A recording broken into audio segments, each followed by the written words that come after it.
एक और बड़ी खबर सामने आ रही है। अखाड़ा में गुरु पर्व के मौके पर सीएम योगी का इशारों ही इशारों में नेहरू सरकार पर हमला आप देख सकते हैं, सुन सकते हैं। योगी आदित्यनाथ ने कहा कि 1947 में तत्कालीन सरकार चाहती तो ननकाना साहिब भी भारत का अंग होता। पाकिस्तान में सिखों को कीर्तन करने में परेशानी होती है। आपको ये बता दें कि ये कांग्रेस पर ही नहीं, ये उन खालिस्तानी उग्रवादियों के ऊपर भी सीधा आक्षेप है, क्योंकि ननकाना साहिब पाकिस्तान में है और खालिस्तान की मांग करने वाले तत्कालीन तथाकथित एंटिटीज में किसी ने भी ननकाना साहब, करतारपुर साहब और पंजा साहब की बात ही नहीं की है।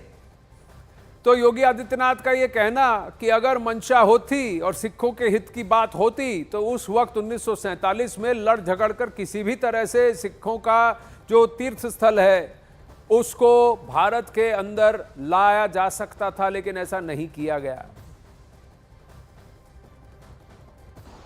अगर तत्कालीन सरकार चाहती तो ननकाना साहिब भी भारत का हिस्सा होता और इस समय कीर्तन और अन्य इस प्रकार के आयोजन को करने में जो आज भी वहां कठिनाई होती है, इस कठिनाई का सामना हमारे सिख बंधुओं को वहां पर नहीं होती। या भारतीय हमारे भारतवासियों को गुरु नानक देव जी के प्रति जो श्रद्धा है, जो आस्था है, उसके प्रति जो लगातार व्यवधान पैदा किए जाते हैं सरकार, पाकिस्तान सरकार के द्वारा, ये सब कठिनाई वहां पर झेलने को नहीं मिलती।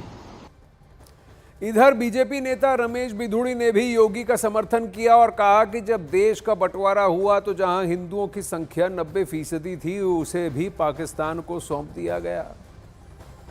बीजेपी के पूर्व सांसद दिल्ली से रमेश बिधूड़ी हमारे साथ मौजूद है, हम उनसे बात करते हैं। योगी आदित्यनाथ जी ने कहा है कि 1947 से पहले अगर भारत सरकार सही नेगोशिएट करती तो ननकाना साहिब भारत का हिस्सा होता।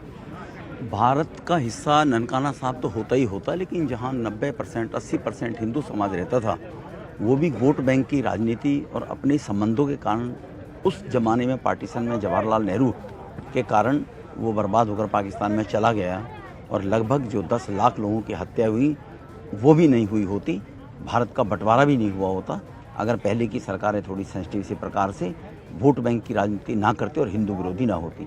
सर, एक और इशू आया है कि दिल्ली की जामिया मिलिया में गैर मुस्लिमों से होता है भेदभाव। कॉल ऑफ जस्टिस ट्रस्ट ने अपनी फैक्ट फाइंडिंग रिपोर्ट में प्रतिष्ठित जामिया मिलिया के बारे में ये चीज़ उजागर की। ये जामिया मिलिया में भी, ये अलीगढ़ मुस्लिम यूनिवर्सिटी में भी, हर जगह चाहे एडमिशन हो चाहे नौकरियों में भर्ती का मामला हो, वहाँ पर इस प्रकार का भेदभाव देखने को मिलेगा अगर कहीं कोई प्रयास करे जांच करने के, इसको देखने की तो जी।